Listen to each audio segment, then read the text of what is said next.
Einstein एकदा व्याख्यानाला चालले होते आणि व्याख्यानाला जाताना त्यांचा ड्रायव्हर काय म्हणला माहिती का त्यांना?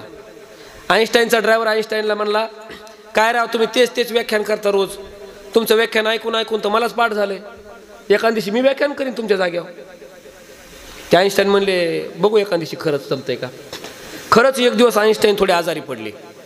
आईन्स्टाईनला ते आठवलं, ड्रायव्हर मला असं बोलला होता, रोज ऐकून पाठ झालंय, एखाद दिवशी मीच व्याख्यान करीन तुमच्या जाग्यावर. आईन्स्टाईन बोलले, आज जरा मला थोडं ताप आल्यासारखं वाटतोय, करतो का व्याख्यान माझ्या जाग्यावर. आणि तिकडच्या लोकांना काय त्यांनी मला बघितलेलं नाही, नवीन लोक आहेत सगळे. आईन्स्टाईनचा ड्रायव्हर म्हणला, ठीक आहे मी करतो व्याख्यान आज. आईन्स्टाईनला ड्रायव्हर बोलला, तुम्ही काय करा, माझी गाडी चालवायची तुम्ही बसा आणि मी तुमच्या जागेवर बसतो. आईन्स्टाईन गाडी चालवायला बसले, हे बाजूला बसलं. आईन्स्टाईन बनून गेले तिथं, तोफा लावल्या, वक्ता आला म्हणून. आईन्स्टाईन तसेच स्टिअरिंगवर बसलेले ड्रायव्हिंग करत. हा उतरला गाडीच्या खाली, कोण? ड्रायव्हर. आईन्स्टाईन बनून गेला, मस्त आईन्स्टाईनचा कोट वगैरे घातलेला, जॅकेट हे जे घातलेलं, आणि गेला स्टेजवर. जसं आईन्स्टाईन भाषण करायचे तसंच भाषण यांनी केलं, सेम टू सेम. आईन्स्टाईन सुद्धा म्हणले, अरे वा भारी भाषण केलं ह्याने, माझ्यासारखं सेम तशाला तसं. तासभर तेच उतरलं. बरं भाषण केलं, पण भाषण झाल्यावर लोकांनी प्रश्न विचारायला सुरू केले. आता उत्तर देणं अवघड आहे ना. त्यातल्या एक जणांनी प्रश्न पहिला विचारला, याची पंचायत झाली ना. मग हे काय म्हणतोय, असले साधे प्रश्न मला विचारायचे नाही, ह्या प्रश्नाचं उत्तर माझा ड्रायव्हर देईन. त्या बघा आईन्स्टाईन तर तयारच आहे उत्तर द्या. म्हणजे बोलल्यानंतर माणूस ओळखू येतो, ओरिजिनल माणूस वेगळाच आणि पात्र घेतलेला माणूस वेगळाच. शिवकाशीतनं ते पात्र घेतलेलं होतं, ओळखायला आला, पण सिद्धीला तो बऱ्या बोलानं गुमानं सांगत नव्हता, म्हणून सिद्धीनं म्यानातली तलवार बाहेर काढली.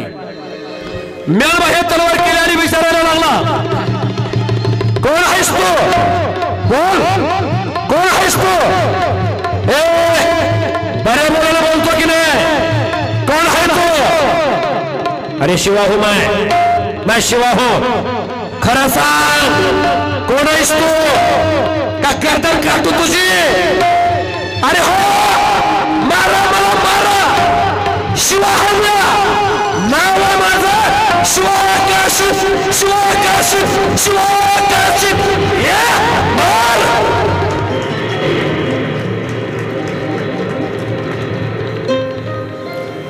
पांढरच पडलं ते शिवाकाशीत म्हणलं की. मग शिवा भोसले कुठे आहे? राजा आहे आमचा.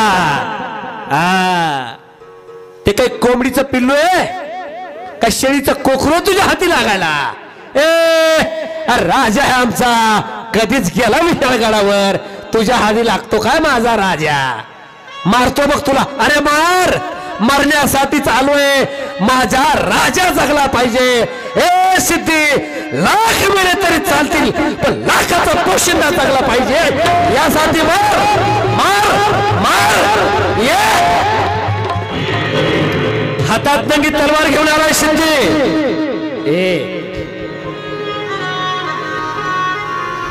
सिद्धीनं शिवाकाशीच्या अंगावर वार केले.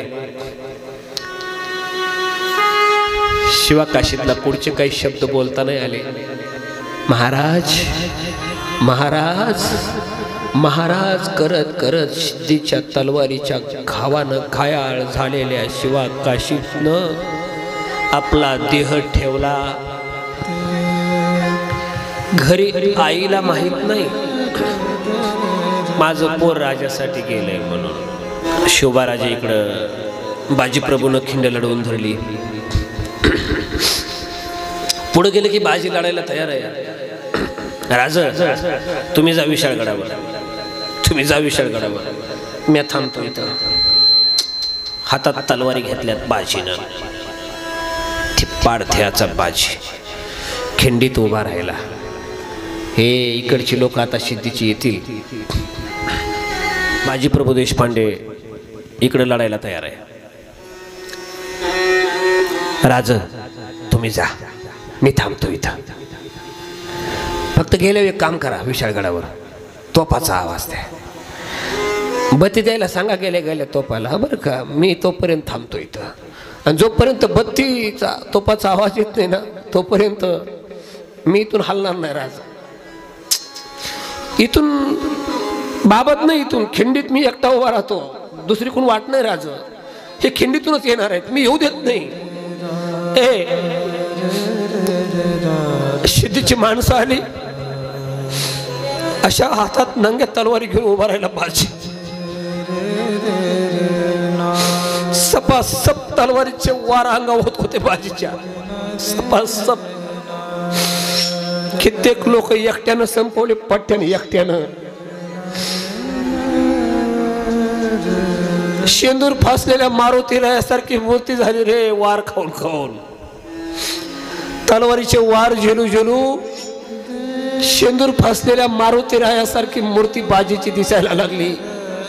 अरे अंगावर जागा राहिली नाही, तलवार पडायला अंगावर जागा.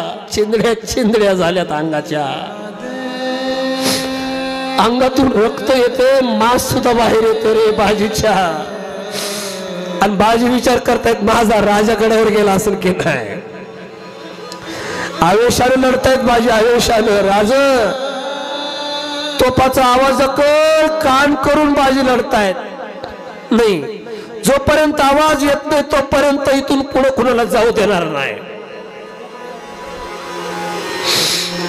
बाजी फुलाजी दोघे लढले प्राणपणानं. बाजी शेंदूर फासलेल्या मूर्तीसारखे दिसायला लागले. कंठामध्ये प्राण आलाय, हात मात्र गर गर गर फिरवतायत. फिरवता फिरवता एक हात बी गेला तरी बाजी लढतायत. घाव झालेत अंगावर, दुसऱ्या हातावर घाव आहे, लढतायत बाजी.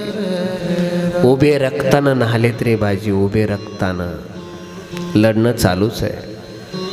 बाजी विशाळगडावर शिवबाराजे गेले, तोफांचा आवाज झाला आणि बाजीचे कान आतुरलेले होते.